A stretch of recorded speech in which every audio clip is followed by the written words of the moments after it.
യാക്കോബ് ലാബാന്റെ ഭവനത്തിലേക്ക് കടന്നു പോകുമ്പോൾ ബേഥേലിൽ വെച്ച് കല്ല് തലണിയായി കിടക്കുമ്പോൾ ബേഥേലിൽ വെച്ച് താൻ ഒരു ഉടമ്പടി ചെയ്തു. കർത്താവേ, ഒരു വടിയുമായി ഒറ്റയ്ക്ക് ഞാൻ ഇപ്പം അങ്ങോട്ട് പദ്ദനാരാമിലോട്ട് പോകുക. ഞാൻ പോകുന്ന വഴിയിൽ എന്നെ സൂക്ഷിക്കുകയും എന്റെ യാത്രയെ നീ അനുഗ്രഹിക്കുകയും ചെയ്ത എനിക്ക് നീ എന്ത് തന്നാലും അതിന്റെ ദശാംശം ഞാൻ നിനക്ക് തരും. അത് ദൈവസന്നിധിയിൽ എടുത്തൊരു ഉടമ്പടിയാ. ആ ഉടമ്പടിയെ ദൈവം എടുത്തു.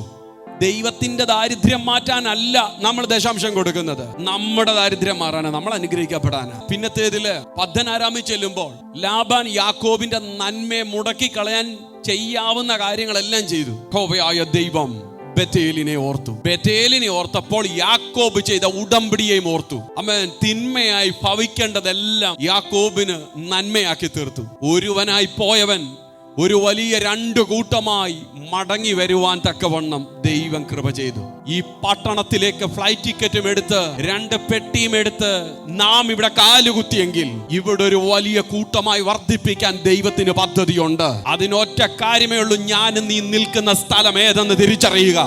ബേഥേൽ എന്ന വാക്കിന്റെ അർത്ഥം ദൈവത്തിന്റെ ഭവനം. ദൈവ സാന്നിധ്യമുള്ളിടത്ത് ദൈവം നമ്മെ കൂട്ടിക്കൊണ്ടുവന്നെങ്കിൽ ദൈവ പൈതലെ നീ എടുക്കുന്ന തീരുമാനമാണ് നിന്റെ ഭാവി നിശ്ചയിക്കുന്നത്. ഞാൻ നീ എടുക്കുന്ന തീരുമാനമാ, ഉടമ്പടിയാ നമ്മുടെ ഫ്യൂച്ചർ എന്തായി തീരണമെന്ന് നിശ്ചയിക്കുന്നത്.